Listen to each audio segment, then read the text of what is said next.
Sanibonani babukeli emakhaya, sanamukela futhi ngokukhethekile kule iviki sizobe sifunda under itopic ethi choosing what to think about. Mina okhulumayo uSister Michelle Mlilo, angihambi ngedwa ngihamba nobrother naye angazazisa. Sanibonani babukeli emakhaya, okhulumayo uMbonisi. Siyabonga. Njengoba bese ngishilo ukuthi itopic yethu ithi choosing what to think about. Kodwa ngaphambi kokuba siqhubeke ngesifundo sethu sizothola umkhuleko, ubrother Ndlovu uzosikhulekela. Ngoba amakhanda esikhulile.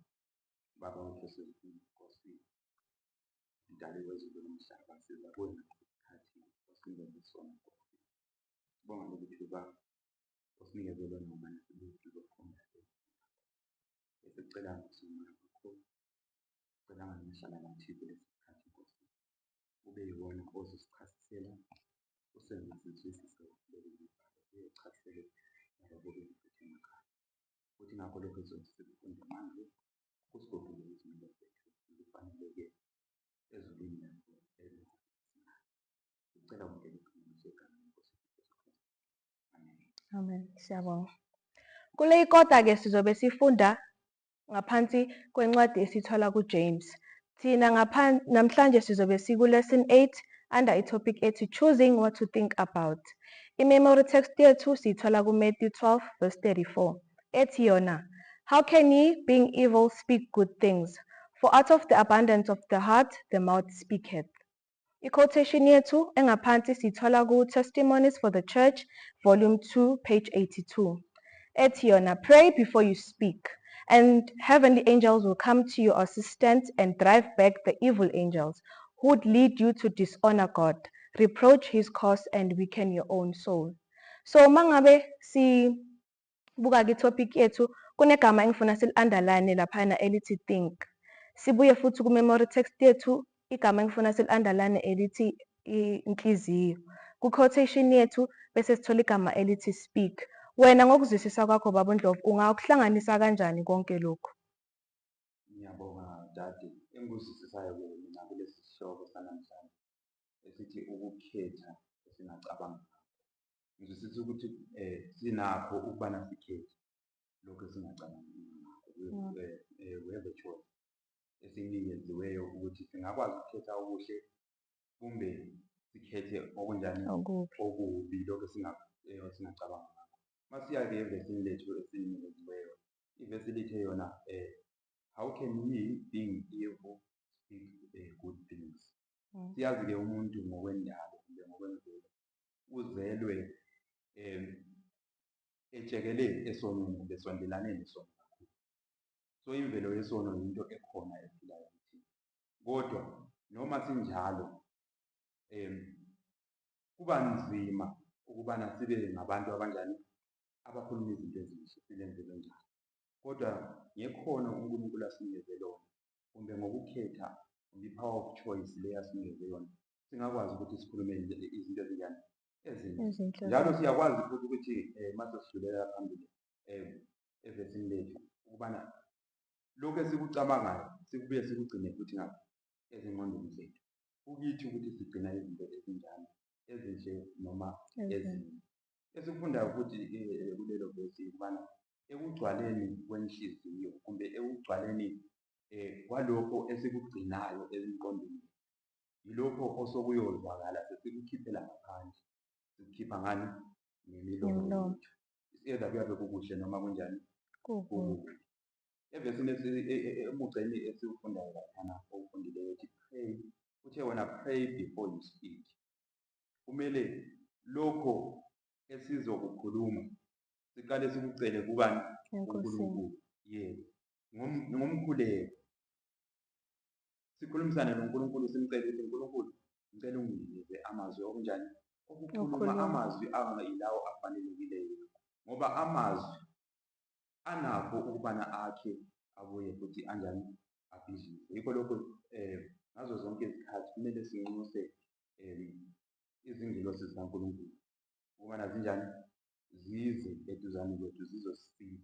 So uNkulunkulu uma singanxusa izingilosi zakhe zize zizosiza, uzaxosha ekudeni, uzoxoshela ekudeni izingilosi zikaSathane. So into ebalulekileyo okufanele ukuthi sizwisise lapha ukuthi Masikhetha ukubana sikhulume kahle, uNkulunkulu uzoletha izinzuzo zakhe zizonjani, zizosilinda kumbe zisiseke kulezo nkulumo esizikhulumayo. Kodwa masikhetha ukubana sithande ububi kumbe sigcine ububi ezinsizweni zethu, sikube ngabakhuluma izinto ezimbi eziphuma emlonyeni wethu, uSathane naye uyasondela izinto zakhe ukubana zizohlala eduze. Siyabonga. Siyakhuthazwa futhi laphayana kuma-Mass Prophets ukuthi singagcini siba yilabo abamthukuthelisayo uNkulunkulu ngezinto kade zingagwemeka. So siyakhuthazwa-ke ukuthi njalo kumele ukuthi sikhulekele okuhle ekumele sikusho, singakhulumi amazwi angabhidliza omunye noma abhidlize thina nathi esimoyeni. Siyabonga. Sizongena-ke kuSunday under itopic ethi Antidote for the Poison, ukhambi lokupholisa ushevu. Lo ushevu okukhulunywa ngaye lapha, wena uma ubhekile ucabanga ukuthi sikhuluma ngani? Ushefu lo obonakala okhona, ushefu ophuma olimini, ophuma ngomlomo, osuka kuphi? Emiqondweni yethu kumbe ezinhlizweni zethu. Ngoba inhliziyo kumbe ingqondo yethu yiyo egcina konke esikuthandayo sinjani singakuthandiyo, konke okuhle noma kunjani okubi. So sizwakala sesikhipha ushevu masingabantu abagcinayo, sikhipha ushevu ngomlomo. Yes, masingabantu abagcina izinto ezingqondweni zethu. Siyabonga. Ngokuqhubeka kwesifundo-ke sizothi sizwe ukuthi lolu khambi esikhuluma ngalo la olukupholisa lolu shevu luyini. Masingena embuzweni wethu wokuqala uthini? When we are bombarded by the speech habits of evil-minded men, what is God's message to us, even amidst it all? Esikutholayo-ke lapha evesini sizolifunda uJakobe 3 verse 7 lo 8. Uthe for every beast, for every kind of beast and of birds and of serpents and of things in the sea is tamed and has been tamed of mankind, but the tongue can no man tame. It is an unholy evil full of deadly poison. So sikuzwisisayo kuleli verse ukubana zonke izinyamazana kumbe izinyamazane ezikhona emhlabeni kumbe mhlawumbe ezinye zisolwandle, ezinye ziphila olwandle, ezinye ngezingabuzelayo lapha emhlabeni, zonke zithotshisiwe zaba ngaphansi kwabani? Ngaphansi komuntu. Kodwa ikhona into umuntu angeke aze ayithole. Masibheka izilwanyana zonke ezikhona emhlabeni, ezinye ziyisabeka. Angisho kukhona amabhubesi, kukhona nezinye ezinkulu ama-big five nani nani, zonke zinjani? Ziyisabeka. Kodwa kuyoqhathaniswa nalento encane engakwazi ukulawuleka, ongeke waze wayithophisa wayibeka wayifaka under control of man. Okuyini? Okuyilungu. Yilo lolo esifunda ngalo ukuthi lukhipha utshefu, lukhafula utshefu ngazo zonke izikhathi. Ikhambi-ke esilitholayo-ke laphana masiya phambili ngesilifundayo ku-Hebrews 10 verse 38 elithi now the just shall live by what? By faith. Ngalesi sikhathi okholwayo kumbe olungileyo uzophila ngani? Ngokholwa. So kuphela masingabantu abakholiweyo kuNkulunkulu sizoba nako ukwazi iqiniso lakhe. Iqiniso lakhe yilo elizosithobisa, lithobise kunye nani? Lolimi lwethu. Sibekwazi ukumesaba uNkulunkulu, sibawazi umthetho wakhe. Ngokuba nasinjani? Sibe ngabantu abakholwayo. Otherwise, masingabantu abangamaziyo uNkulunkulu, kusho ukuthi sisengozini yokubana sibuswe yilesi sitho esincane. Amen. Siyabonga. Masiqhubekela phambili kunendaba kaBrother J laphayana. Ungabe uzwisiseni ngendaba yakhe uBrother J lapha esiyithola kuMass Prophet osuthola ku-Testimonies for the Church volume 4 page 236. Engizwisisileyo-ke lapha ngomzalwane uJ, ngithola ukuthi umzalwane uJ ngumuntu othandwa izingilosi kumbe ozwelwa izingilosi zaphezulu. Kusho ukuthi kulothando aluthola kuBaba ukuze athumele izingilosi zakhe zize zimhawukele, zimzungeze kodwa yena into esiyitholayo ngaye ukuthi uzungezwe yini ubunyama, angithi ubunyama lobu okumzungelezileyo kungamazwi akhulunywa ngabangani ngabantu eceleni. ama-associates wakhe ahlala lawo kumbe ahlangene labo abangani. So ngaleyo ndlela kuthiwa sokugcina kusenza umzalwane uJane abe lokuthandabuza kumbe abe nokungabaza. He has doubts and questionings constantly thrown before him. Uyazi abangani mawunabangani abangamaziyo uNkulunkulu ngaso sonke isikhathi bazozama ukwenza inhlekisa ngalo uNkulunkulu wakho omthembayo. So kubalulekile ngazo zonke izikhathi ukuthi sigweme abangani abangakhonzile, sikwazi ukuthi thina sizihlanganisa labo bantu. Ngiyayithanda laphana-ke mayiqhubeka ithi the tongue can no man tame. It is an unruly evil full of deadly poison. If Brother J will cling to God more firmly and feel that he should preserve his integrity before God, even at the cost of his natural life, he will receive strength from above. So kwesinye isikhathi uma singabantu abathanda uNkulunkulu kuzosenza sehlukane lalokho esikuthandayo empilweni. Noma sikuthanda kangakanani, sikubalulekisa kangakanani ezimpilweni zethu, but we will be called to shun those things. Sizobe ngabantu abahlukane. Umngane wakho omthandayo uma ekhuluma kabi ngoNkulunkulu wakho akusoze kukusiza ukuthi ugcine ukubani umngane wakho, ngoba uzolahlekelwa ngubani?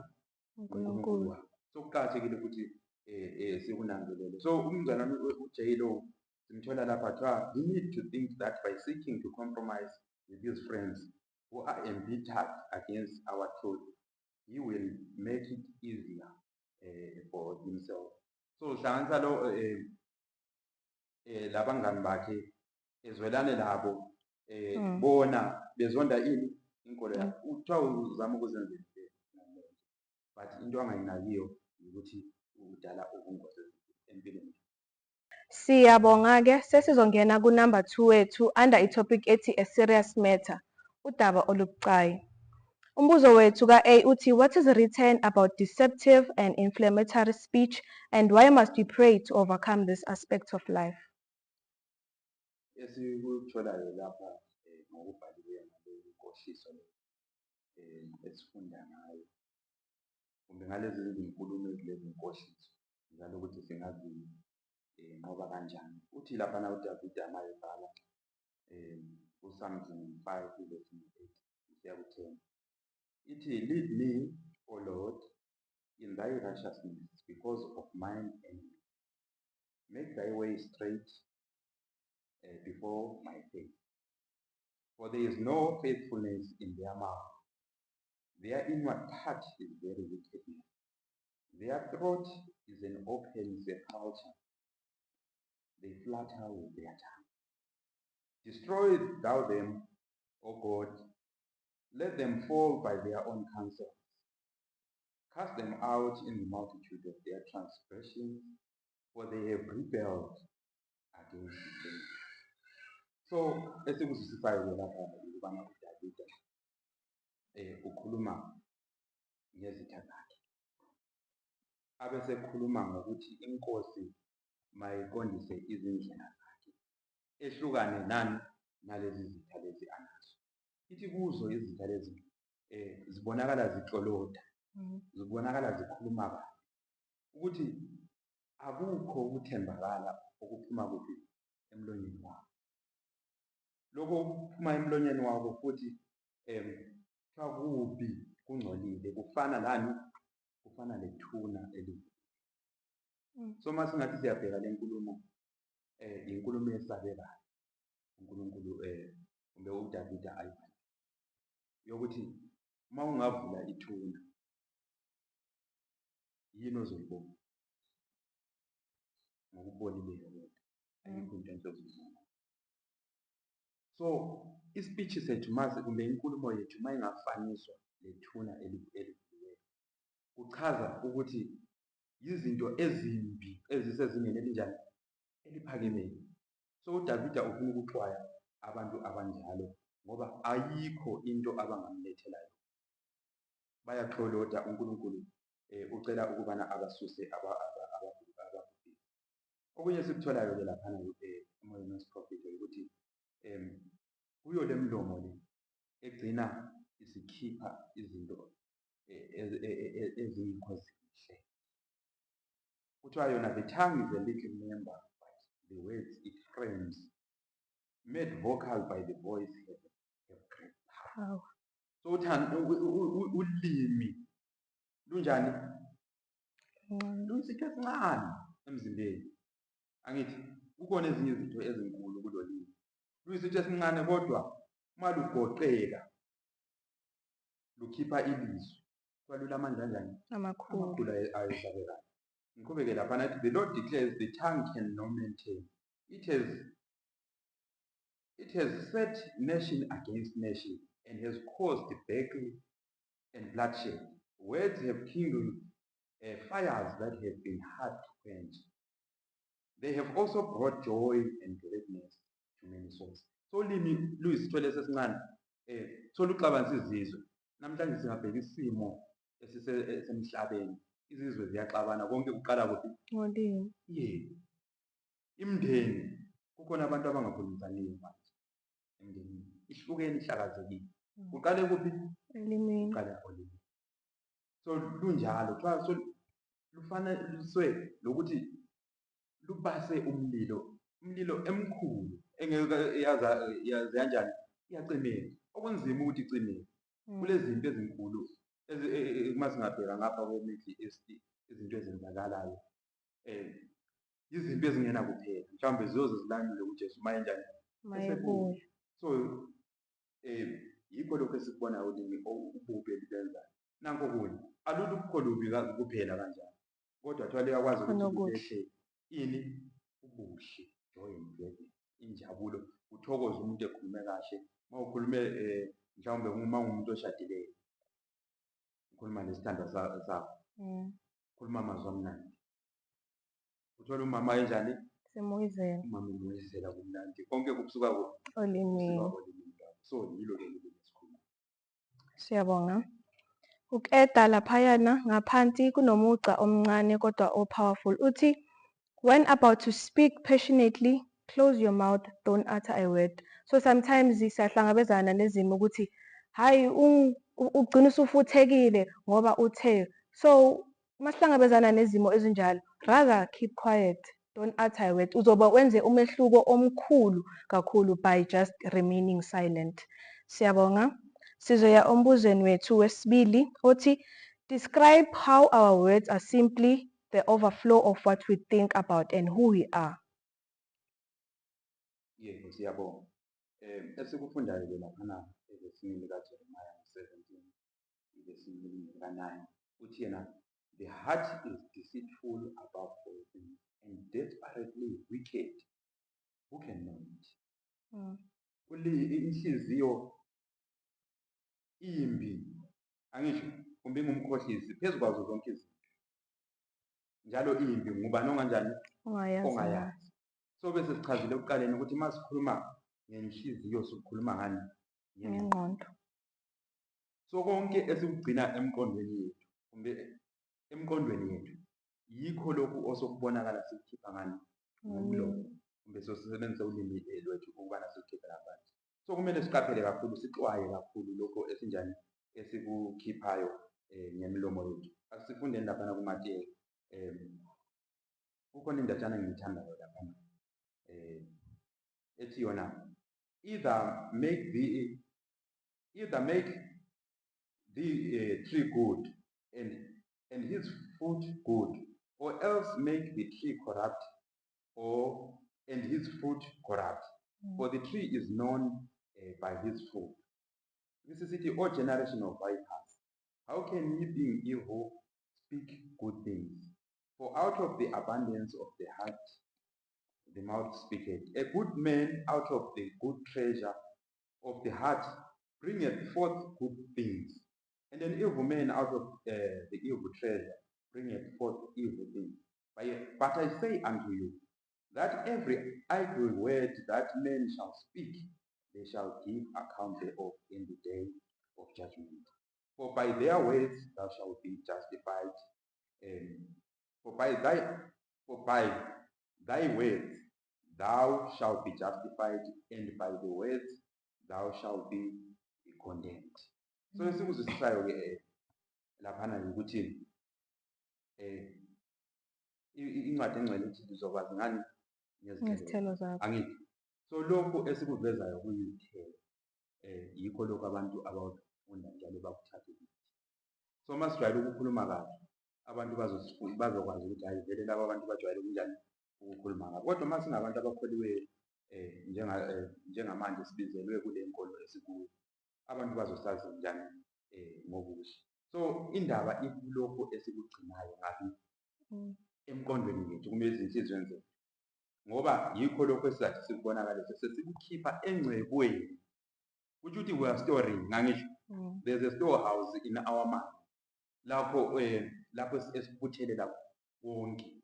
Kodwa masibeni ngabantu labo abakhetha ukukhipha, kumbe masibeni labo abale storage esigcina okuhle kuphela.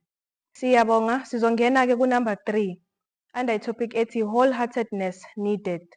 Ukuphelela kwenhliziyo kunjani? Kuyadingeka. Umbuzo wethu ka-A uthi, why should we expect consistent speech from believers in the present truth? Sitholani lapha? Kufanele ukuthi ngazo zonke izikhathi njengobana isihloko sisitsho esithi wholeheartedness. Yes. Kumele ukuthi izinhliziyo zethu zinjani? Zibe sentweni leyo esibizelwe kuyo ukubana sibe yiyo. Hayi ukuthole we've got divided heart. Senza lokho sibuye senze nalokhuya. uNkulunkulu akakuthandi lokho. Abantu-ke they expect from us inkulumo efananayo ngazo zonke izikhathi. Inkulumo enganjani? Engaguqukiyo. Ukuthi namhlanje sikhuluma ngale ndlela, kusasa sibuye sikhulume ngale ndlela, ngoba thina singabantu abanjani abakholayo. Ithi laphana ivesi out of the same mouth proceeded blessings and cursing. My brethren, these things ought not to be what? To be so. So emlonyeni wona lo uNkulunkulu asinikeze wona, sikhipha ini? Izibusiso ngawo. Siyacula ngawo, sihlabelele ngawo, sithandaze ngawo lowo mlomo. Sibuye futhi sikhulume kubi ngawo. Sibe sigcone nabo bani nabazalwane ngawo lo mlomo. So kufanele ukuthi thina ngaso sonke isikhathi kufanele ukuthi sibe ngabantu abakhipha okuhle ngemlomo. Siyabonga. Laphayana kuMoya's Prophet esuthola ku-Testimonies for the Church Volume 4 page 244. Khona indaba iphathi engithathekisile laphaya ithi yona, your tongue will be used to the glory of God and will be a source of blessing to yourself and to who? Others. So asisebenziseni ulimi ekubusiseni abanye, nathi ngokunjalo sithola ini? Sithola izibusiso. Singalisebenzisi entweni ezizosilethela isiqalekiso. Masiya ku-B, umbuzo wethu uthi, what prayer can help us to think and speak more consistently? Umthandazo ongasisiza yilo mthandazo okhuluma uDavide. Othi ngifundise izindlela zakho Nkosi. Ungenze ngihambe eqinisweni lakho. Bese ungenza ngisabe igama lakho. So ngazo zonke izikhathi kumele kube ngumkhuleko ukuthi iNkosi mayisiqondise kukho konke esinjani esikwenzayo, ibuthe izinhliziyo zethu. Isinikeze inhliziyo ezivumayo, lezo ezingafundiseka. Ngani? Ngokuthi zihambe ngendlela eqondileyo, sihambe eqinisweni likaNkulunkulu, simesabe uNkulunkulu ngazo zonke izikhathi. Kunomuca enguthandileyo laphana ithi, but Christ cannot share a Divided heart. Sin and Jesus are never what? In co-partnership. So uKristu akasoze afune ukuba nengxenye enhlizweni enjani? Embaqambili, engaqedakaliyo ukuthi ngoba leyo inhliziyo isuka injani?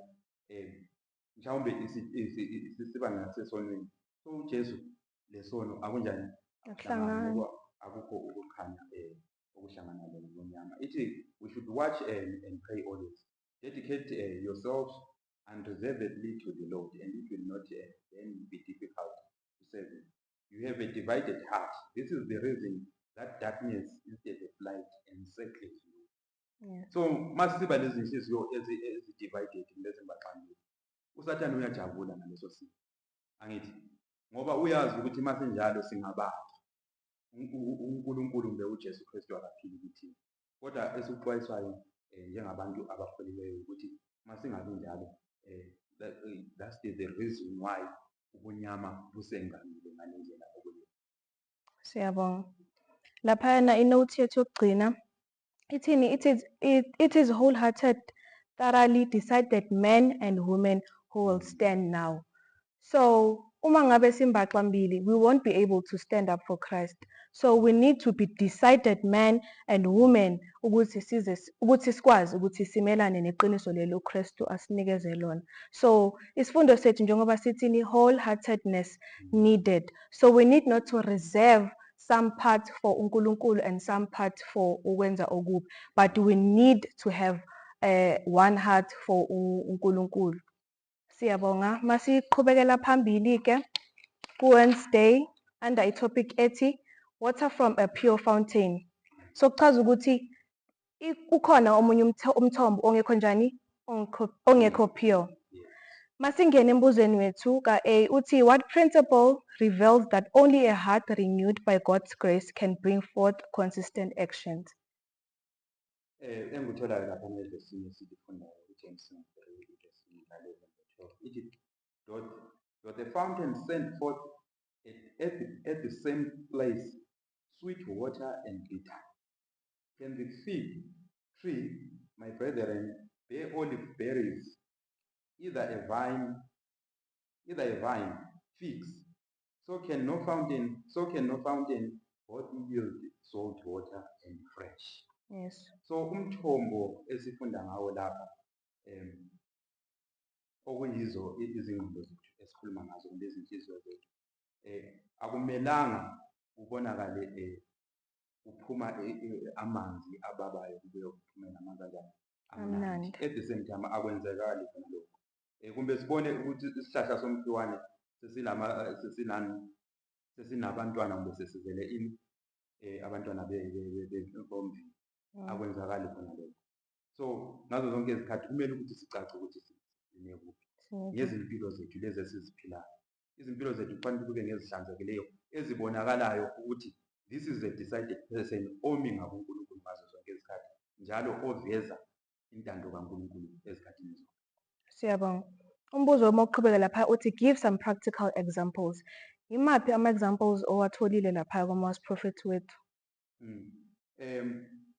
Engutholile lapha ngama-examples eziwaphiweyo impilo yomuntu osenenhliziyo ezidalwe kabusha.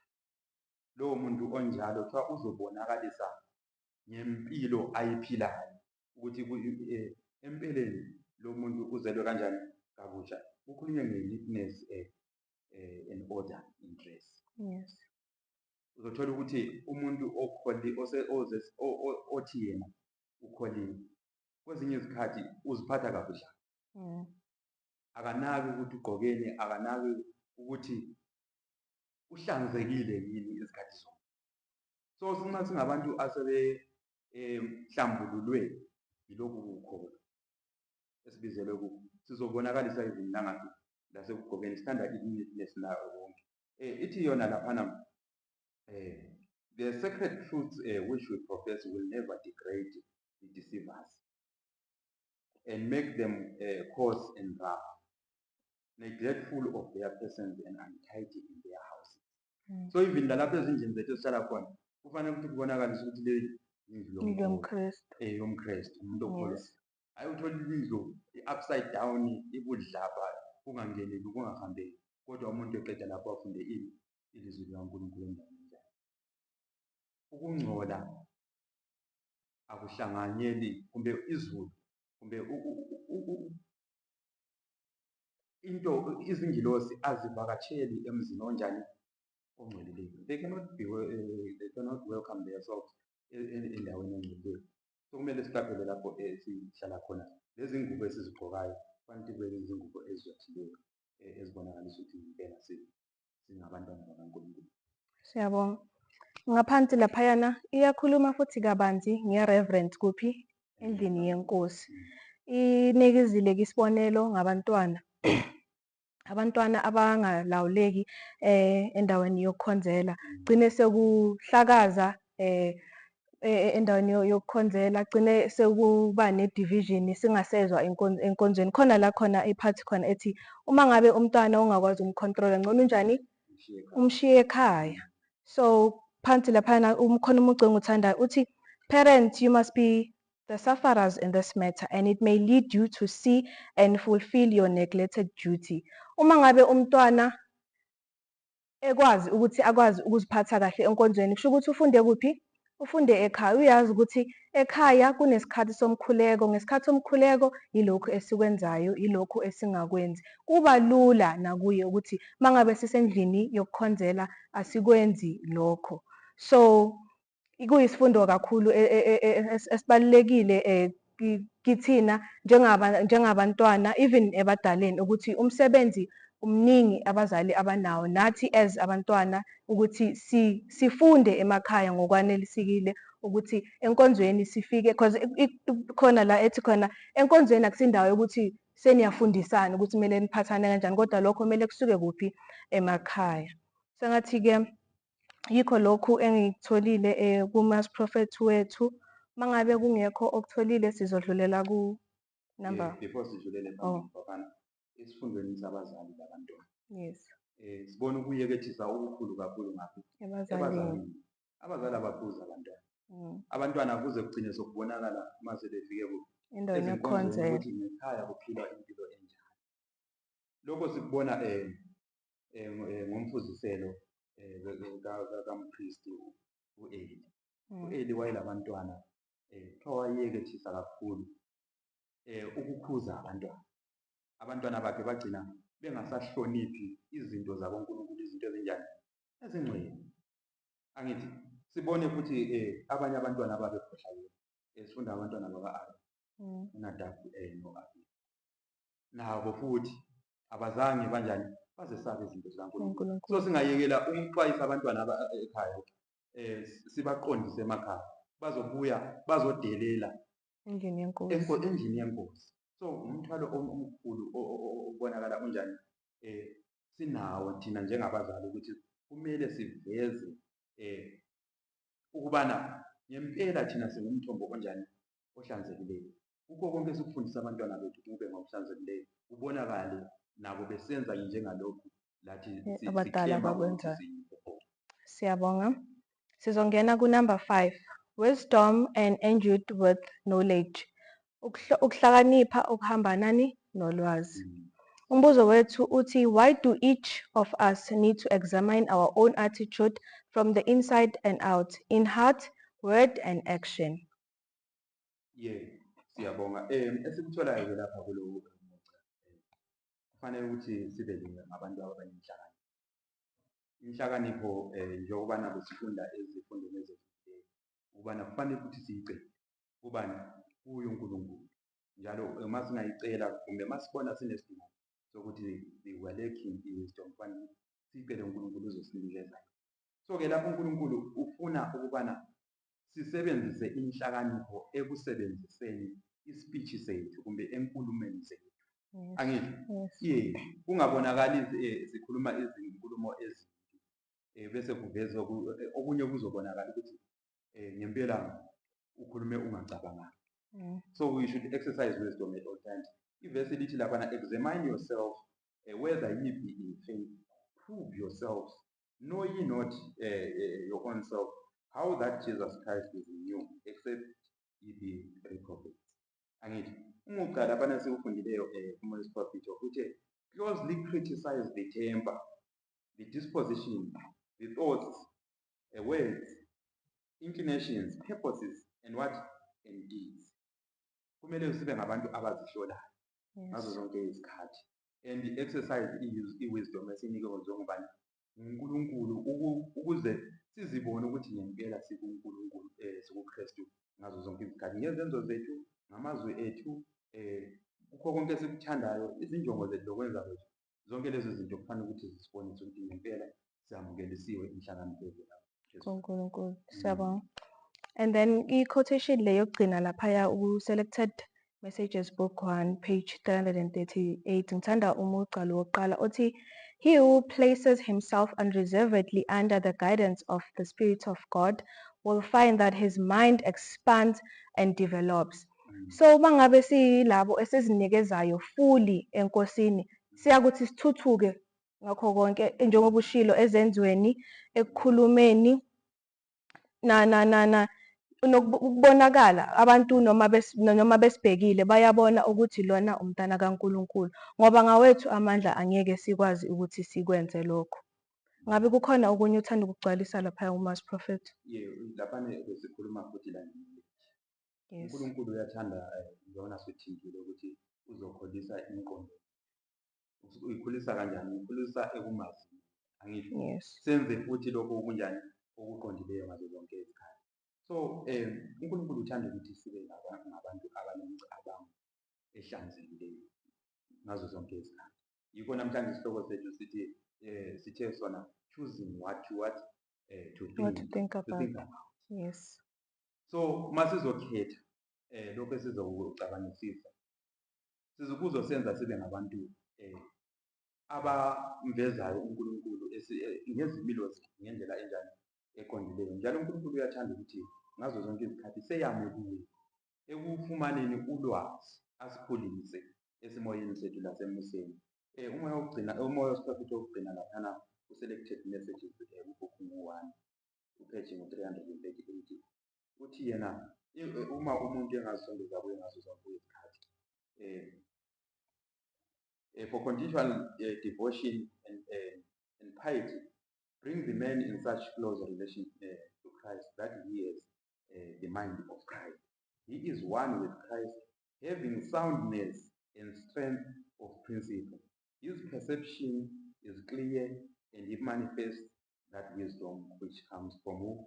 Comes from God. So masingabantu abangazisondeza kakhulu sizihlanganise loNkulunkulu sizimnikele ngazo zonke izikhathi kuNkulunkulu sizogcina sisiba lo mqondo kabani kaKristu. Umpostoli Paulo sithi mawubekini lowo mqondo wakubani owakuKristu. So sizoba ngabantu abanjalo ukucabanga kwethu kwakuzabe kube lokho kuhlanzekileyo. Inhlakanipho leyo ekuNkulunkulu uzathi asehlisele yona asinikeze yona masingabantu abathanda ukugcina lokho kuhlanzekileyo. Amen. Siyabonga-ke sesifikile emaphethelweni wesifundo sethu ekade sikhuluma ngaso namhlanje kade sithini, choosing what to think about. Kodwa ngaphambi kokuba sivale sizogobani amakhanda uma sivale ngomthandazo. Baba wethu osezulwini siyakhuleka ngalesi sikhathi Baba, sithanda ukubonga umusa wakho osibonisile ngalesi sikhathi sifunda izwi lakho Baba. Sengathi Baba ungaba wuwe oyikhontrolayo imicabango yethu ukuze lokhu Baba esizothi sikusho kube yilokhu Baba okusakhayo nathi ngaphambi kokuba kwakhe abanye abantu. Sengathi Baba lezi zifundo ngaphambi kokuba ziguqule abanye abantu Baba zingaguqula nathi ukuze siphile impilo ezishumayelayo singakaqali nokuthi sivule imilomo yethu. Siyakhuleka sikhulekela konke lokhu egameni elihle lendodana uJesu Kristu owasifelayo. Amen. Siyabonga ababukeli ukuhlanganyela nathi esifundweni sethu. Sesifikile emaphethelweni. Siyaninxusa ukuthi nifunde nathi kwesilandelayo isifundo okuzoba ku lesson 9 under itopic ethi meekness of wisdom. Siyabonga.